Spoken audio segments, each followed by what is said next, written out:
Welcome to a special 5-part podcast series on messaging compliance in a shifting regulatory landscape, sponsored by Global Relay.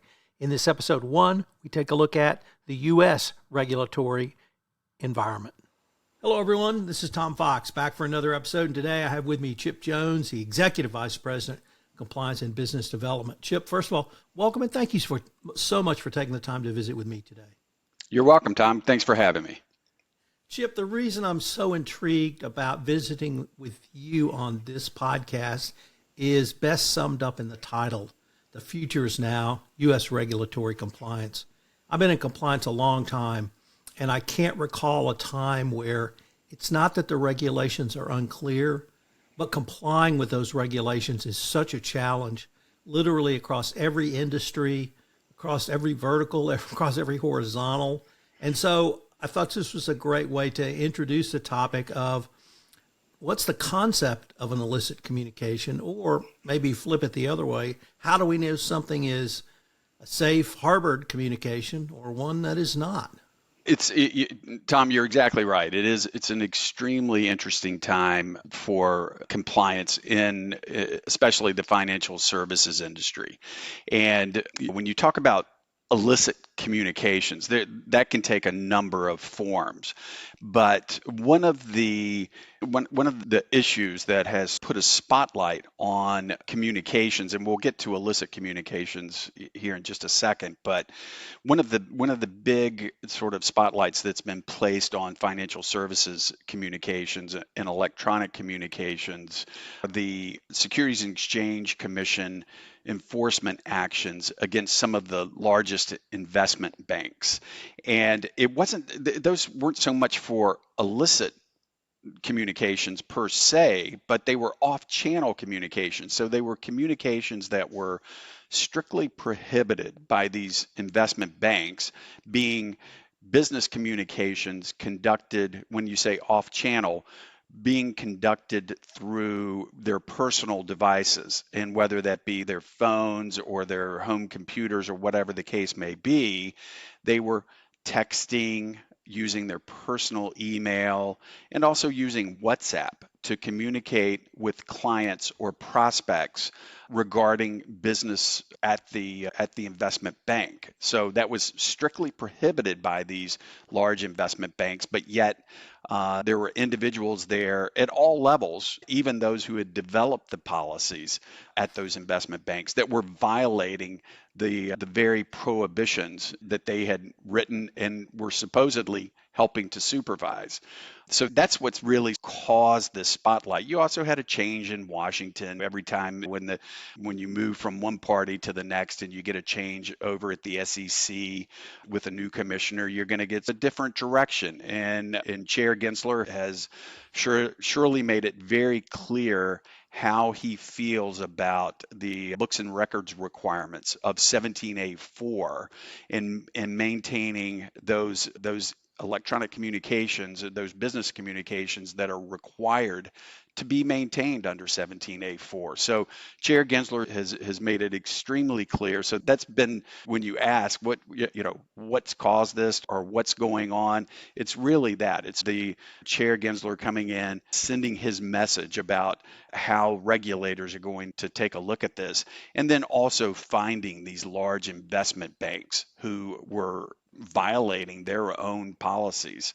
I don't know if it's due to perhaps our collective ages, maturity in this profession, or simply that I remember when a $2 billion fine was real money. But there was literally a $2 billion total fines and penalties against multiple institutions in September. And we had fines and penalties at the individual institution level before that. But I can't think of a bigger signal the SEC has sent at one time on one issue with multiple enforcement actions than this particular issue. Could you maybe say a few words about the level of the fine and how it was literally across multiple institutions? And did that really get people's attention, in your opinion?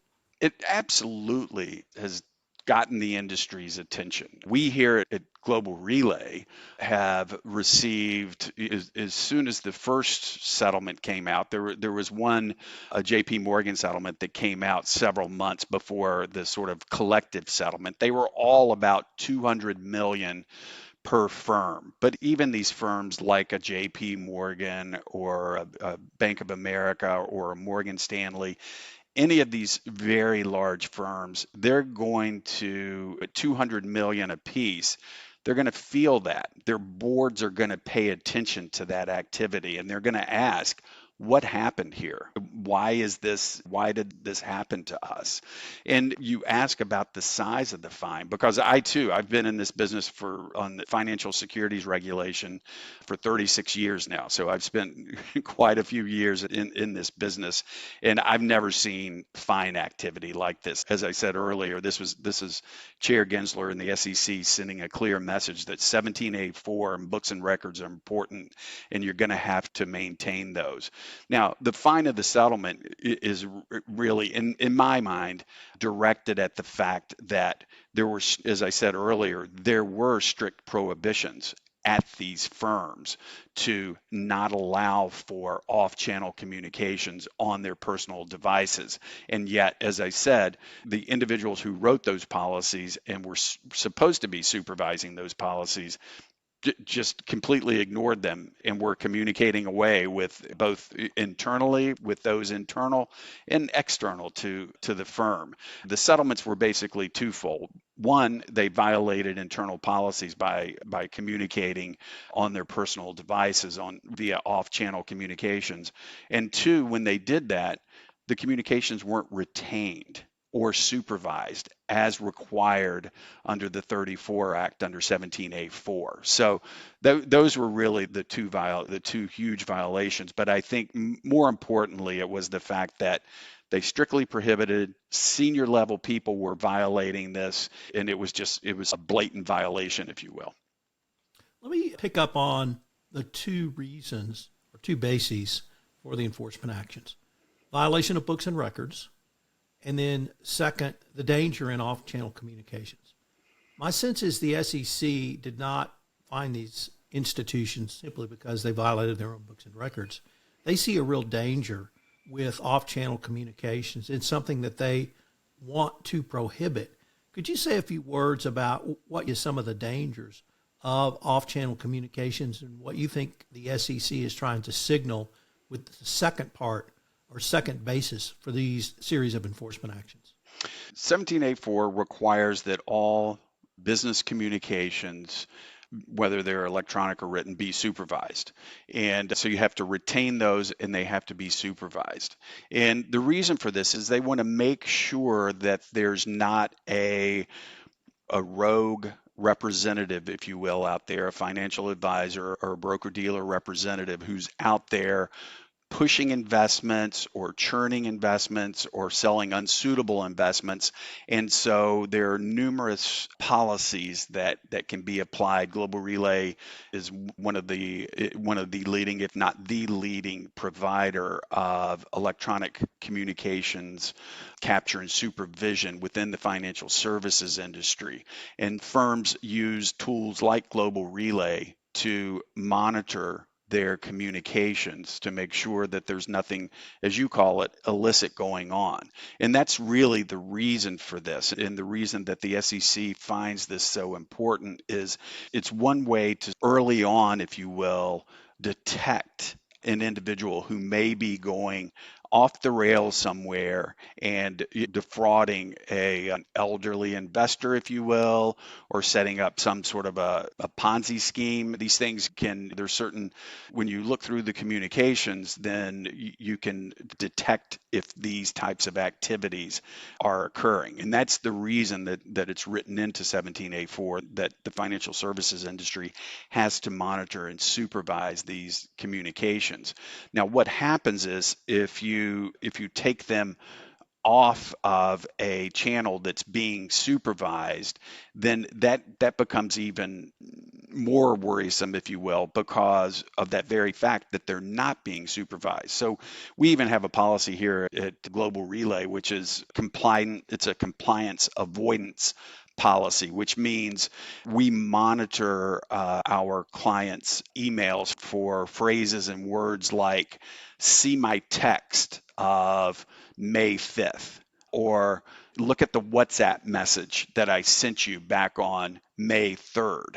And so when a firm sees something like that, when, in their email, and it's a communication between a financial representative and their client, and they're obviously pushing them to an off-channel communication, whether that be their cell phone and their text messaging or their WhatsApp platform, then you may be getting into something illicit. Why is that representative telling them to go and look at their text? Why didn't the communication just go on via the email that they're exchanging? So those are the types of sort of red flags, if you will, that concern the broker dealers who hire us to monitor and help them supervise their communications.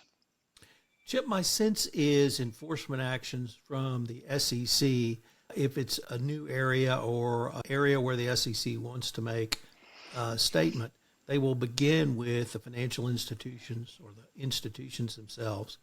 If that conduct continues, they may look at the individuals who've engaged in conduct after the first round of enforcement actions. And by way of introduction, that really leads you to my next question is, who do you see ultimately will be responsible? Could the SEC move down to the individual level? And is that a communication that we, either as a consulting prong of the compliance industry or the financial institutions themselves, need to make clear to their employees?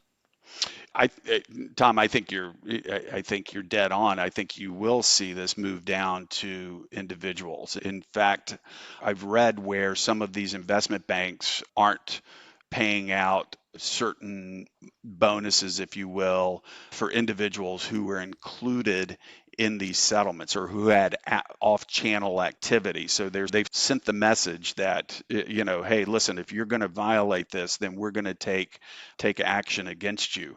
I think probably the first time that they may take some sort of a monetary action against the person, but the regulators are going to come in. And if it happens again, if you see a trend with a particular representative or an executive at the firm who just continues to use off-channel communications after being told not to, I think the regulators are going to expect more action, whether that be a termination, I don't know, but they want to see some activity that the firm is taking to curb that activity and to make sure that these individuals don't continue to violate it. The other thing the SEC's out there now in a number of firms, and this is just word on the street.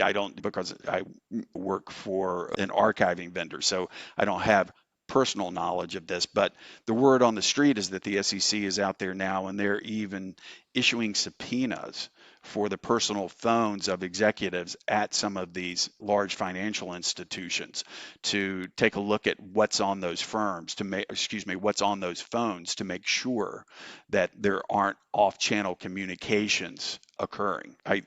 The regulators, whether that be the SEC or even FINRA now, is gotten into the action with respect to these types of communications.